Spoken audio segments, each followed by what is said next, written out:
Okay, we're trying a different angle here. I wanted to bring a little thing of Lego here and just be on the floor. This is my sofa with oh my god, my boyfriend's gonna be so mad. I forgot their names. This is Darien, Sprigatito. I think Fuecoco is, oh gosh. In description, I will name them. I forgot what we named them. My boyfriend has named them. I just forgot. I'm such a bad parent. But I do remember Luna. Uh, and this is a new addition as well to our family. This is also my boyfriend's. I forget what it is. I think it's Pooh? Pooh Bear? In the description, if you want to know what this not Squishmal. It's a, it's that Disney brand that mixes Disney characters with food. Anyways, hello, if you've been here before, welcome back. If not, hi, my name is David. I make videos talking about media that I want to talk about. I wanted to talk about a series of books that have been reading since the beginning of this year, that I'm going to be more focused on as we go into the next half of this year, because the first half of the year I was not as focused with it. So in the process of reading my books and reorganizing my bookshelves, I have wanted to revisit some books that I've had on my shelves since early high school, early college, books that I maybe have not touched in like years and do not remember most of, books that I maybe now would not want to keep on my shelf. Maybe I would like to give it to my younger sister or just to give away. I need to reread these books. And recently I organized my bookshelves even more to make more space for my TBR books, physical books that I have yet to read. I wanted to clear space on my general shelves and pulled some books that I have not touched that I want to revisit. And I'm just going to talk about them. And I would love to hear if y'all have heard of these books, if you want to hear about these books, etc. My hope is that I read these books on off days. So if you don't know, I mostly read at work. Thankfully, I have a job where I have a lot of free time to just sit and wait for customers to come in. And during that time to wait, I read books, and I'm able to read at least 2 books every weekend because of this job.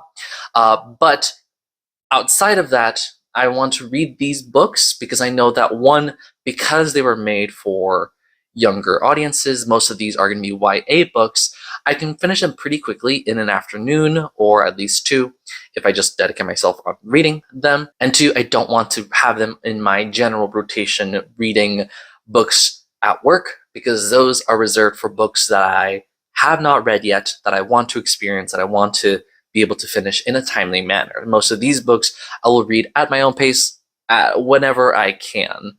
And so I want to just talk about them. First, these are the books that I have already read that I wanted to revisit and have already talked about in some of my reading wrap-ups for each month. And I've only been able to do one of these every month, and I will probably only be able to do one of these a month.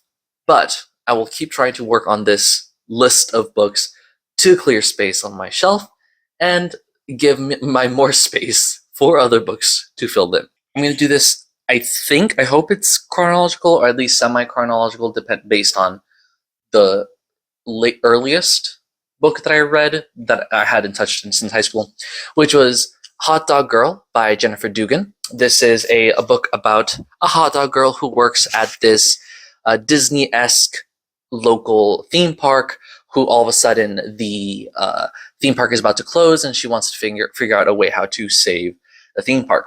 I didn't quite enjoy it because the main conflict, and this is going to be a trend for a few books that we're going to talk about, the main conflict of the story gets taken over by the character relationships that are very focused on in YA stories. So, you know, this girl, she has a crush on this guy, and her best friend has a crush on her, who's a girl. and she doesn't realize anything, and she keeps messing with other people's relationships. And so and also the main conflict of the theme park being shut down uh, is kind of anticlimactic. It still shuts down. And I think that my issue with some YA books is that the main conflict, the thing that is sort of drawing in for the story, gets taken over by stupid high schooler drama bullshit. And so this was one of these books. I don't want to keep this book. I don't really want to give it to my sister. This will be a book that I will give away at the end of the year. I think it's fine enough that I can still keep it, not on my shelf, just set aside. I'm going to keep this here. The next book that I read that I wanted to revisit was The Immortal Life of Henrietta Lacks by Rebecca Skloot. This was one of the few nonfiction books that I had read when I was younger that I really liked, and revisiting it was really good. This is about Henrietta Lacks, who was a Black mother during the 1950s who died of cancer, and her cells were taken before she died, and those cells were used in scientific research and studies because her cells, the HeLa cells, continuously replicated, and so they were immortal cells used in a lot of medical developments, such as developing the polio vaccine, cloning, gene mapping, and more. And so this is about Rebecca Skloot herself, the author, who is a journalist, basically, going to learn more about Henrietta Lacks herself. And it focuses a lot on Henrietta's daughter, Deborah, and there is a movie as well where, I forget who plays Rebecca Skloot, but Deborah Lacks is played by Oprah Winfrey. I have yet to rewatch that movie. I did watch it when I first read this book in high school. I did watch the movie as well. I have yet to watch the movie after rereading this book. This is a really good nonfiction book that I would want to keep on my shelf because I really enjoyed how it presented information. It was a very smooth delivery, and I was really happy that I read this when I was younger so that I would have known about it during this time, during now, and having to revisit it. Next, I had read This Time Will Be Different by Misa Sugiura, and like I said, trend alert, main conflict gets overtaken by teenager drama. This is about, I forget her name, CJ, who in high school is struggling to make her mark, is struggling to succeed. Her mother has high expectations for her, and the only thing she finds happiness with is working at her aunt's flower shop, which is about to fail, and the business is failing. At the same time, she is dealing with the revelations of, because she is a multiple generation immigrant of Japanese immigrants who were affected by Japanese internment during World War II, and her family and other Japanese families in, I believe this is said in San Francisco, or at least in California, were affected by the rich local family in the area, having scammed basically the Japanese families out of land because of Japanese internment. So she's dealing with this racist history and trying to rename her high school, who was named after the rich family, trying to rename it to the Japanese farmer that had owned that land before it was unfairly bought by this rich white family. However, that whole conflict gets overtaken by CJ's relationship issues and how she wants to have so much control over her friends and what they're doing. And the guy that she is semi-interested in, he's just cool guy, and then other guy comes in and he's chill guy, and he's like, you need to stop trying to control everything, and blah blah blah.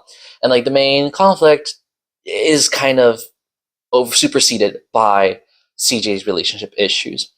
And I did not quite enjoy this book either. I may have given this to my sister. I asked her. She said, sounds interesting, but I don't want it. And I'm like, okay, fine, I guess. So, and also don't remember having read this book, but I at least remember getting it in early college.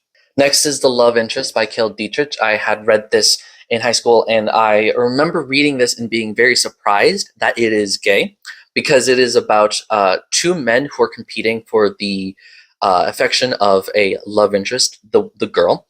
These two men are working for a spy organization that sets up two love interests to romance a person, a young man or woman, who is projected to be very influential in the world. So they have some form of control over them when they grow up eventually. And so the main character is a good. So it's a good. It's a nice and a bad. So we have the nice boy archetype and the bad boy archetype competing for the love interest, and then there's like the nice girl and then the bad girl archetype for the reciprocal gender. But either way, Caden is a nice. That's who he is, and then Dylan is the bad. I remember reading this for the first time and being very surprised of how gay it is, because Caden and Dylan, or Dill as he likes to be called for some reason, end up falling in love with each other. And reading it the second time around, really interesting how it was set up, but still did not quite enjoy the referential humor, a lot of references to Nicki Minaj, which did not age well. And the ending is very abrupt, and I did not like it. It could have been longer, but then again, I would not have wanted to read it if it was longer. Not a book that I want to keep. Will be giving this one away. And most recently, 7 Ways We Lie by Riley Redgate, which is about 7 children, 7 high schoolers, who each exemplify one of the 7 deadly sins, as you can see here. Hello, my name is, and one of the 7 deadly sins. And there is a scandal in school of a teacher and a student having a relationship. And each of the 7 point of views, characters, 7 deadly sins, have some sort of interaction with this scandal that is happening in the school. I recently read this, and I will say, I set this book up for failure because I knew it was YA. I knew it was about these 7 children. I don't remember much of this book. I know I had it in high school. I don't remember reading it. There were some parts that I did remember, like one character's point of view is entirely written in like poetry prose, and I do remember feeling very annoyed when I first read it. And also, Trend Alert continues. The main conflict, the main thing of this teacher-student scandal gets overtaken by the interconnected relationships between these 7 characters. However, like I said, I set this book up for failure, and it really surprised me in a really fun way. I really enjoyed how this book and the characters' connections felt. And I will talk more about this book when I get to my reading wrap-up, but I was really happy with this book. And I will definitely keep this book. It's definitely not for my sister at her age right now. She's 13. So this is more for like 16, 17-year-old YA. There's a lot of talk about sex and drugs, and I'll let her discover that on her own. I'm not going to introduce that to her. But this is definitely a book that I would keep or give it to her if she wants to have it. Also, adjacent to these is the Shadow Children series that I read in elementary school. I remember reading all of these books in elementary school, and I liked them so much that I had put in my Amazon wish list, when I still had that, for the entire book set. And then my parents bought it for me for a birthday in high school. And I was like, yeah, I have these books now because I really liked this book series when I was in elementary school, but I didn't remember it. And so I am rereading these series. It's 6 books. I have already given my sister the first book. She has not read it yet. That was Christmas. Whatever. And I am still going through this series. It's 7 total books, and I've been really happy with how this sci-fi series has progressed. It is about a dystopian United States future where, due to maybe fake, maybe manipulated food shortages, a law has been put in place where anyone or families cannot have more than 2 kids, and any 3rd child or more is illegal and is going to be killed. And so this story mainly focuses on these 3rd children who are trying to fight this dystopian world and survive. Mainly focuses on Luke, the protagonist of the first book, and characters that he meets along the way as well. And I've been rereading this since the end of last year, and I will be finishing it sometime soon. This is definitely a series I'll be giving to my sister. I would like to keep it, but I know that she will enjoy it a lot more when she gets to it eventually. So there are some misses, a lot of misses, some hits in the books that I've read so far. Now I'm just going to talk about the next books that I'll be talking about. This is in no order, besides maybe when I stacked them, they were by author, maybe. But if you've heard about these books, let me know if you want to hear my thoughts about them sooner rather than later. Like I said, no particular order. We have Wicked Saints by Emily A. Duncan. This is a fantasy book about a girl, a prince, a monster. Some stories are so beautiful, so brutal, that they claw at your heart and refuse to let go. Welcome to the world of Wicked Saints, an epic, passionate novel that you won't soon forget. And it's about Nadia, who is a girl who can harness the powers of the gods. Prince of an empire, and then a monster. I feel like path of these three characters become entwined during a centuries-long war filled with sinners and saints, magic and mystery, and a star-crossed romance that threatens to tip the scales between dark and light forever. I believe that this is a book that was created as like a Raylo fanfiction. Don't quote me on that. But I believe it is a maybe Raylo fanfiction. I do remember kind of liking this series. This is the first book of, I believe it's a trilogy. I remember liking Nadia, her power, and the relationship that they didn't try. Like it says here that it is a love triangle in a way, but it is definitely a not a love triangle as far as I remember. And it does this relationship really well. Like it's definitely between Nadia and the monster guy character, which I feel is, I think he's like a werewolf or like a raven, a were-raven, I think it is. I'm trying to remember. I like the vibes. It's definitely gothic. And is there a map in here? This is the map. And I remember really liking the setting. But beyond that, I don't know what happens. I also know she's like the last person who can do this type of magic or whatever. So I will be reading this at some point and maybe continuing with the series if I liked it enough. We'll see how it goes. Next is A Madness So Discreet by Mindy McGinnis. I remember trying to read this book and having to restart it multiple times. And this was also during a time in high school where I was really busy, and so I was reading this. I would read this book for like a day, come back to it a week later, not remember anything that happened the week prior, read it for a day, come back to it a week later, not remember what happened to just continue that cycle. So I do not remember what happens in this book. I know that it's about a girl who has some sort of psychic powers that is helping a detective find a murderer. Grace May knows madness. She's in an insane asylum, and there's a visiting doctor who dabbles in the new study of criminal psychology, and with her keen eyes and sharp memory, her insight is used to solve a crime. And I really like the cover, but I definitely remember being very frustrated with trying to remember what the hell is happening in this book. So I definitely will want to return to this. We have Novice by Taryn Matharu, which is book 1 of the Summoner series.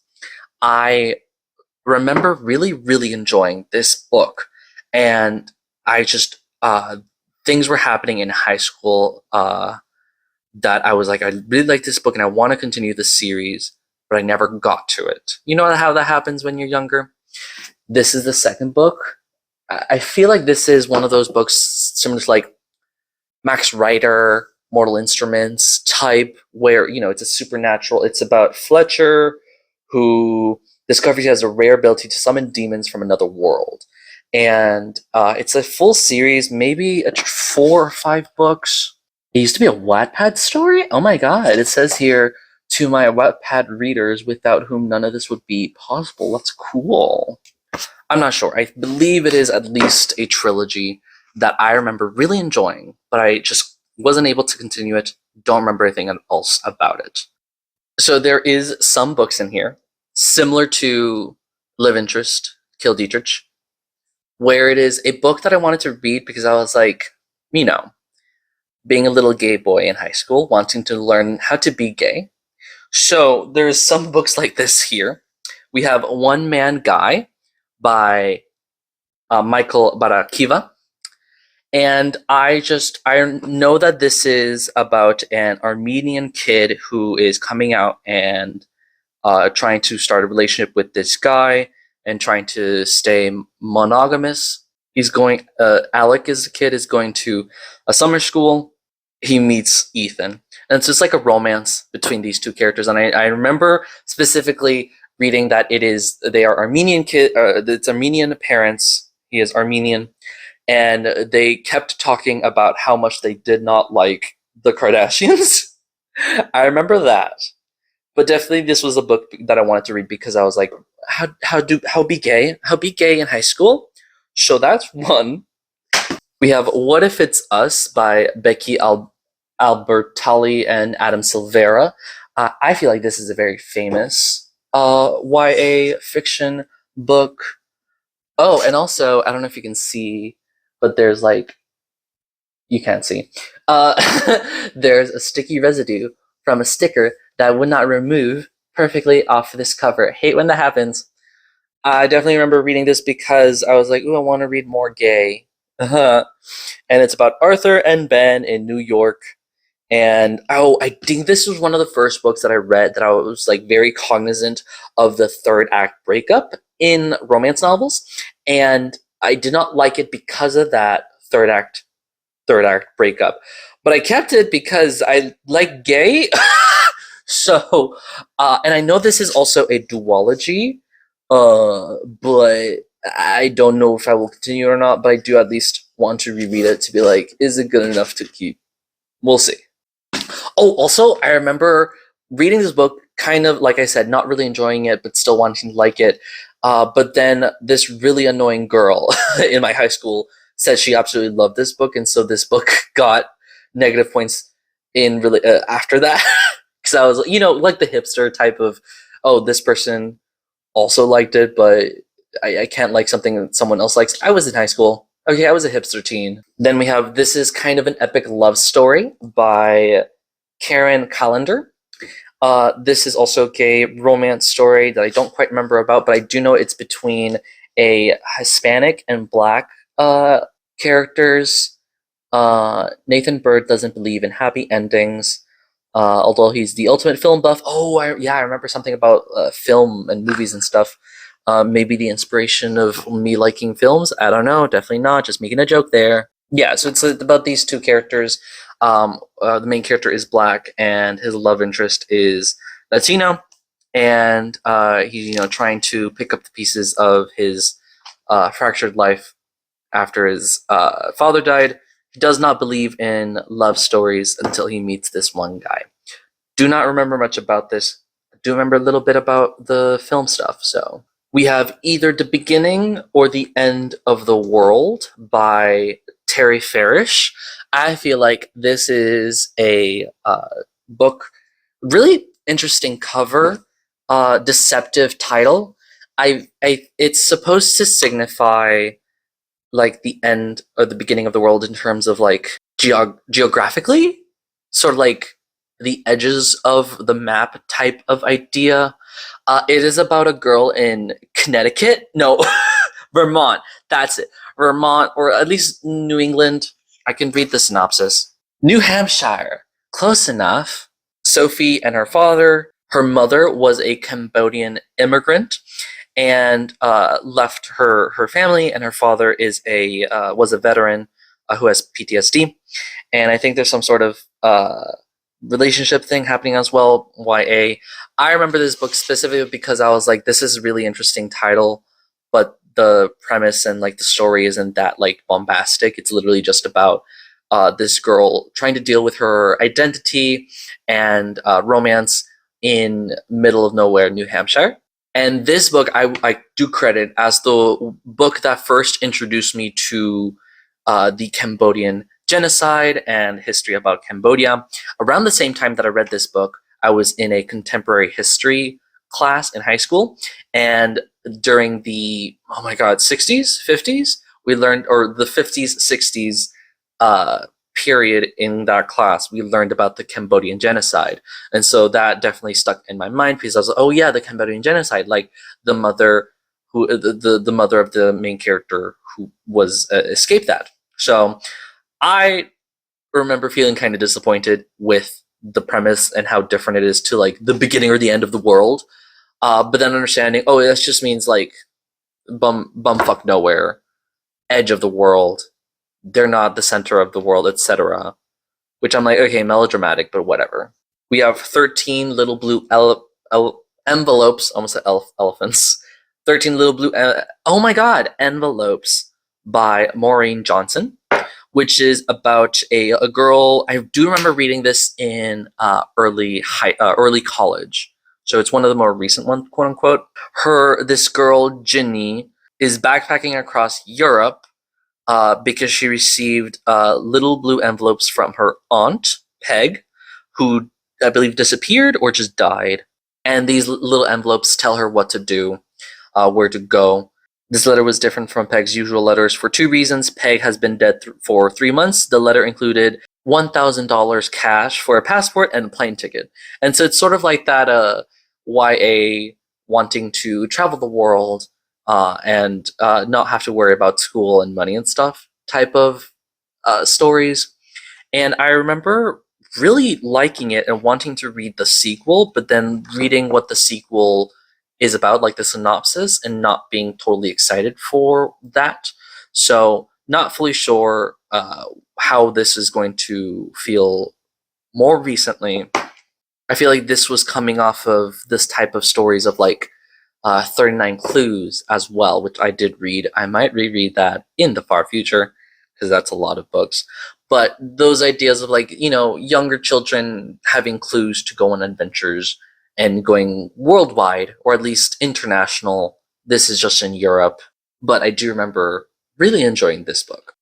Classic If I Stay by Gail Forman. It is about Mia, who her and her parents and her younger brother are in a car crash that kills her parents and her younger brother, and she is left in this limbo state, and she's deciding whether to pass on to the afterlife or to stay alive if I stay, and sort of a reflection of her life as a teenager, her passions of being a violinist, I believe, and whether she wants to live without her parents, without her brother, and just, not be alone because she still has her grandparents and her boyfriend, or whether to just let go and move on.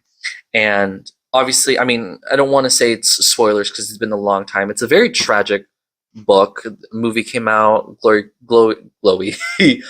Chloe Grace Moretz, I believe. And then there's a sequel where she went. Obviously, we know that she did stay. But I obviously remember reading this and being absolutely devastated by it because it was really sad. I remember a lot of emotion about her grandfather. I remember that. Also, did not watch the movie, but I do also remember the bad CGI of Chloe Grace Moretz playing the violin, or not playing the violin and having her face on that, whatever.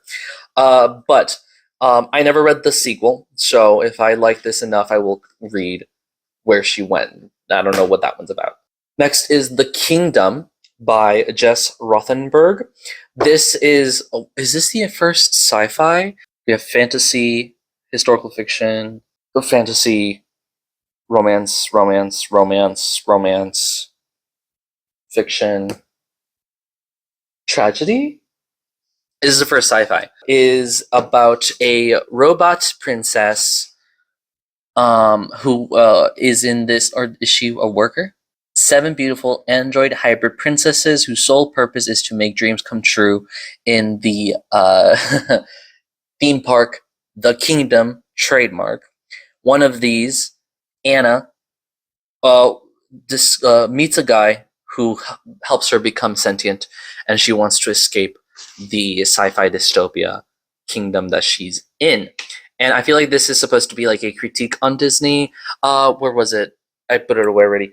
Hot Dog Girl, I believe, was supposed to be a critique on Disney as well. This is more of a stronger critique, as far as I remember.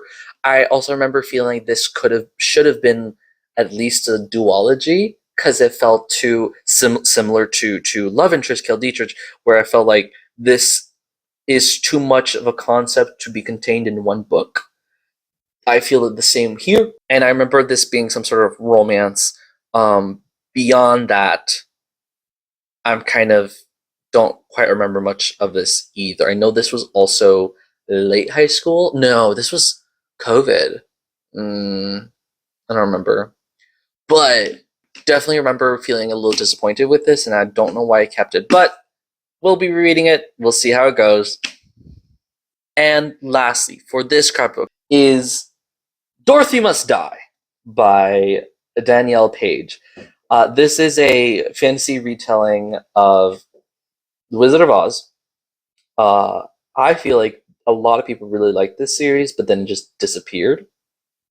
And it is about a girl, what is her name? Amy Gum, who gets transported from Kansas into Oz because she has to help a society of wicked witches kill Dorothy, who has become the evil witch, after Dorothy kills the Wicked Witch of the West, and I think she also kills Oz the Wizard. She takes the Wicked Witch's she takes the Oz's power, because Oz is actually Dorothy is evil. Glinda the Good Witch is evil. The Tin Man, the Scarecrow, and the Cowardly Lion are evil, and Amy Gum has to kill Dorothy. Dorothy must die. I remember reading the second book, which I do not have, and this was in middle school. Jesus Christ. This was in middle school that I read this. Reading the second book, I think I started reading the third book, but I didn't finish it. But being very disappointed that Dorothy must die the event of Dorothy dying doesn't happen until like the fifth book, and I think it extends itself too much. However, really captivating title, and the next books have similar looks to it, and there's also novellas and prequels and stuff that I'm not interested in reading if I do want to continue this series, but definitely this is a lot. This is a lot, and I did not want to continue it when I was younger, but I still have the first book physically since middle school, so might as well see how it goes. So yeah, these are some of the books that I have not touched since high school, since middle school for some of these, that I want to revisit to see if I still want to keep them or not. Give them away, give it to my sister, or just keep. I'm not sure. We shall see. I will be talking about these books whenever I get to them in my reading wrap-ups, so keep an eye out for those. I usually am pretty good at releasing them at the end of the month or at the very beginning of the next month. This month's going to be a little funky with it, but we'll get on that later. And yeah, if you've heard of any of these books, God, this don't fall off. There you go. If you've heard of any of these books, please let me know which ones are even worth it to revisit. If you've read one of these books and absolutely did not like it, please let me know. Then I can just say, you know what? Don't need to touch it again. Just give it away. Or if you've read these and love them, I will try to get to it more quickly than the other ones. Most of these I'm just going to do very randomly, and just, whichever one I want to touch on quickly, know that I can quickly read them as well, because they are YA. YA books, for me, tend to be quicker reads. Anyways, thank you so much for watching. Don't forget to like, comment, and subscribe. Share with your friends. Let me know what you think. Say goodbye to the Pokemon whose names I forget because I'm a bad parent. Like I said, they will be in the description below. I'm sorry. Don't forget to be passionate, and I'll see you later.